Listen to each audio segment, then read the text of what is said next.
चलिए अब आपको अगली खबर बताते हैं प्रयागराज से। क्या प्रयागराज के मदरसे में देश को तोड़ने की साजिश रची जा रही थी?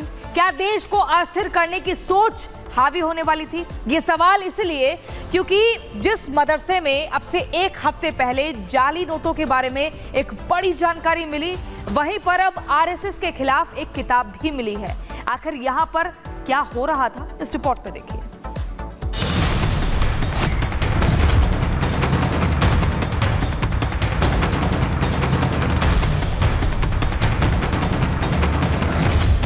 मदरसा एक, कारनामे अनेक, तालीम की पाठशाला, छात्रों के अंदर जहर घोला जा रहा।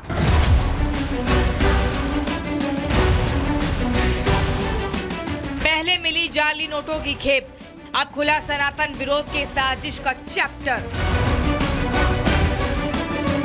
उत्तर प्रदेश के प्रयागराज में यही वो मदरसा है, यही वो जगह है जहां मजहबी शिक्षा की आड़ में कट्टरता का बीज बोया जा रहा है। सनातन के खिलाफ खुली जंग की तैयारी थी, देश तोड़ने की साजिश रची जा रही थी। जामिया हबीबिया मदरसे से अभी कुछ दिन पहले ही नकली नोटों का जखीरा बरामद हुआ था। छपाई मशीन के साथ कई लोग भी धरे गए थे। अब इसी मदरसे से मिले विवादित साहित्यों ने सबको चौंका कर रख दिया है।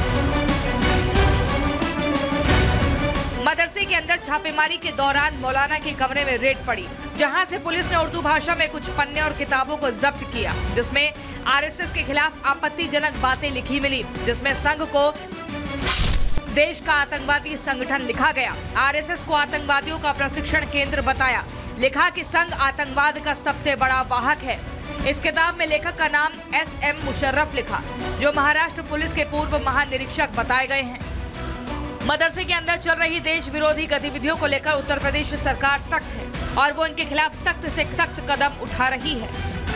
मदरसे के नाम पर कुछ ऐसे संस्थान विकसित किए गए जहां से लगातार आतंक की फैक्ट्री बनाने का प्रयास किया जाता है, सांप्रदायिक सद्भाव को बिगाड़ने का प्रयास किया जाता है और ऐसे मदरसों को चिन्हित करके उनके खिलाफ कार्रवाई करने का एक अभियान उत्तर प्रदेश की सरकार ने लगातार किया है। और इसी अभियान में इस तरह के मदरसे पकड़े जा रहे हैं जो अनैतिक गतिविधियों में लिप्त हैं।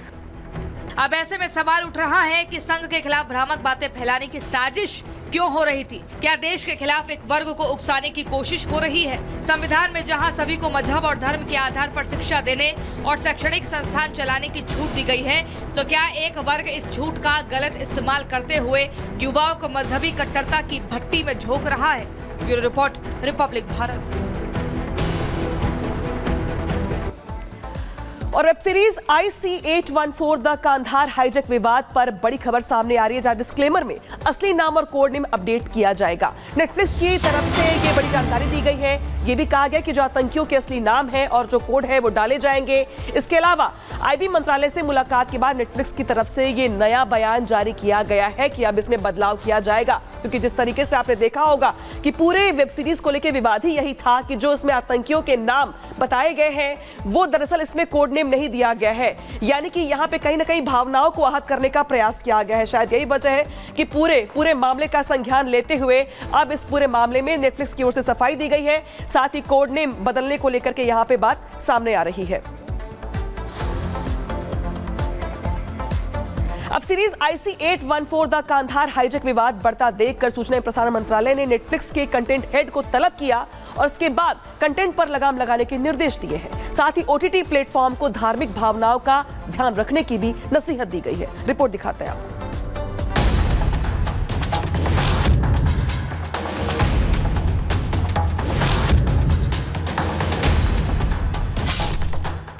अनुभव सिन्हा की web series IC-814 the Kandahar hijack विवादों में है। सीरीज में हाईजैकरों का नाम बदलने को लेकर शुरू हुए विरोध पर सरकार भी एक्शन में है।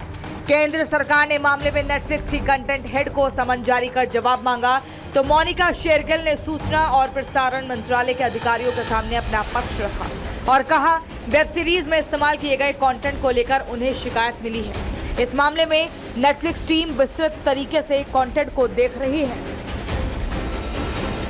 इतिहास की हुई इस घटना की सच्चाई के साथ छेड़छाड़ को लेकर सरकार भी बेहद गंभीर है।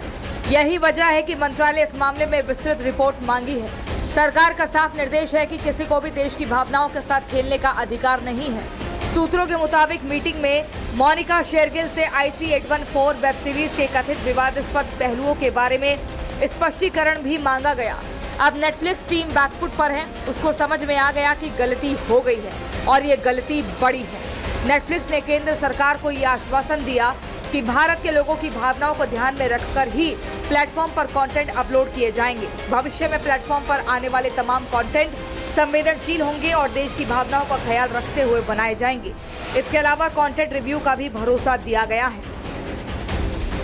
अनुभव सिन्हा की web series IC 814 the Kandahar hijack में हाईजैकरों के नाम को लेकर बवाल थमने का नाम नहीं ले रहा है। इस मामले में सोशल मीडिया पर OTT प्लेटफॉर्म और सीरीज के मेकर्स के खिलाफ लोगों में काफी गुस्सा देखा जा रहा है। बैन, नेटफ्लिक्स जैसे हैशटैग सोशल मीडिया पर ट्रेंड कर रहे हैं।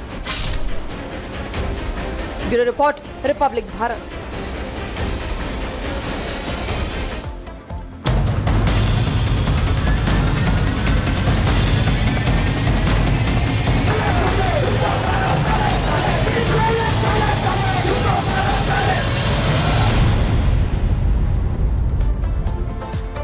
और चलिए अब आपको अगली खबर बताएंगे। न्याय का रण, CBI एक्शन में। कोलकाता अर्जिकर अस्पताल से जुड़ी बड़ी खबर, जहां पर बर्खास्त प्रिंसिपल संदीप घोष को CBI की टीम ने 8 दिनों के रिमांड पर ले लिया है। आपको बता दें, मामला भ्रष्टाचार से जुड़ा हुआ है।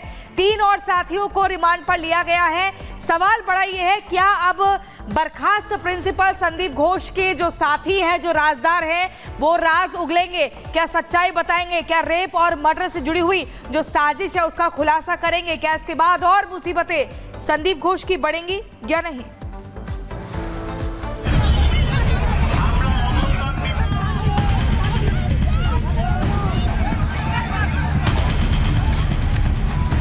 कोलकाता रेप मर्डर केस को 25 दिन से ज्यादा का वक्त बीत चुका है।